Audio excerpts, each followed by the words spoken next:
நண்பர்களே, நாட்டு முன்னேற்றமும் இளைஞர்களின் கடமையும் என்னும் பொருள் குறித்த இந்த கருத்தரங்கில் கலந்து கொள்ள வாய்ப்பு அளித்தமைக்கு முதற்கண் நான் நன்றி தெரிவித்துக் கொள்கிறேன்.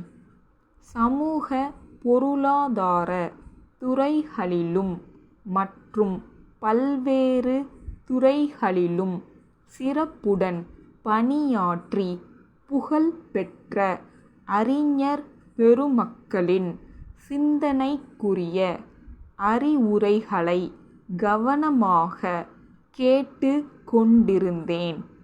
நாட்டின் முன்னேற்றத்திற்கு எவையெல்லாம் தடைகளாக இருக்கின்றன என்பதை குறிப்பிட்டு அவற்றை நீக்குவதன் மூலம்தான் நாடு வளம் பெற முடியும் என்று பலரும் இங்கே வலியுறுத்தி பேசினார்கள்.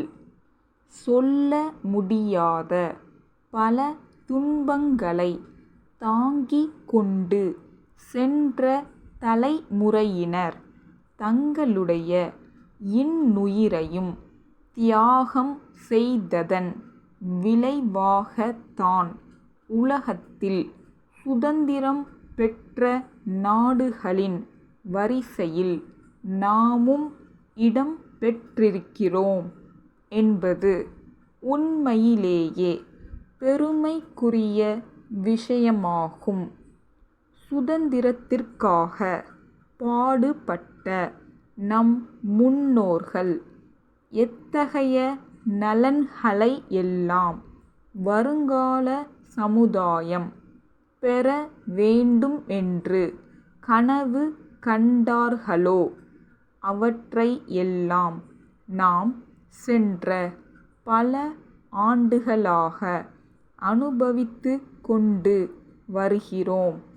அப்படி அவர்கள் பாடுபட்டு பெற்ற சுதந்திரத்தை கண்ணும் கருத்துமாக பேணி பாதுகாப்பது தான் வருங்கால சந்ததியினருக்கு நாம் செய்ய வேண்டிய கடமையும் பொறுப்புமாகும். சிறந்த பாரம்பரியம் மிக்க நம் நாடு ஒரு காலத்தில் அந்நியருக்கு அடிமைப்பட்டு இருந்ததற்கு காரணம் என்ன என்பதை இந்த நேரத்தில் சிந்தித்து பார்க்க வேண்டும்.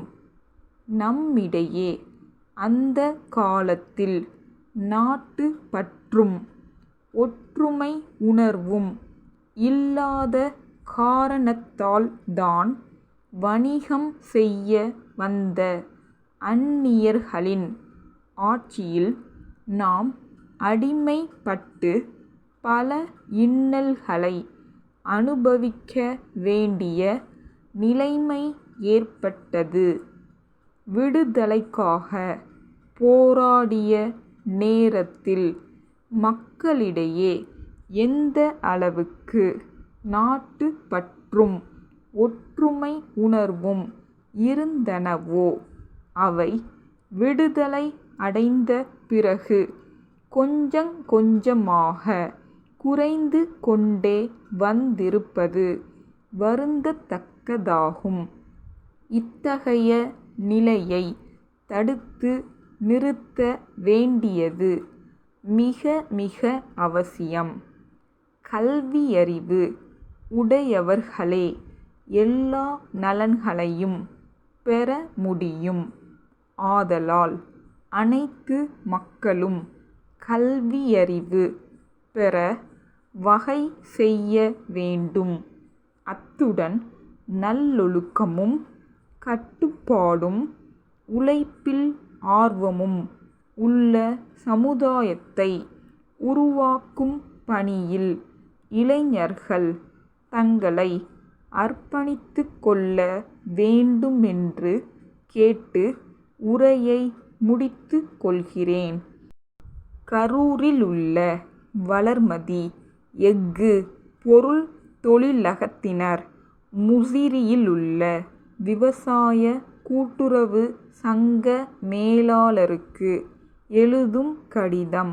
அன்புடையீர், எங்கள் பத்திரிகை விளம்பரத்தை கண்ணுற்று தாங்கள் எழுதிய ஜூன் 6ஆம் நாளிட்ட கடிதம் கிடைக்கப் பெற்றோம். நன்றி. புதிதாக துவங்க இருக்கும் தங்கள் கிளை அலுவலகங்களுக்கு தேவைப்படும் எஃகினால் செய்யப்பட்ட மேசைகள், நாற்காலிகள், அலமாரிகள் மற்றும் பல்வகை பொருட்களை நாங்கள் வழங்கக்கூடும். பொருட்களின் வண்ண படங்களுடன் கூடிய விலை பட்டியலை இணைத்துள்ளோம்.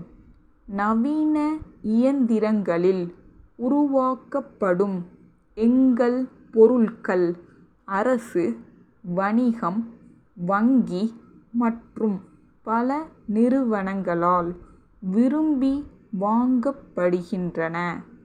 ஒருமுறை எங்கள் பார்வைக்கூடத்திற்கு வருகை தந்து தாங்கள் விரும்பும் பொருட்களுக்கான தேவையை தெரிவித்தால் அவற்றை விரைவில் அனுப்பி வைக்க கூடும்.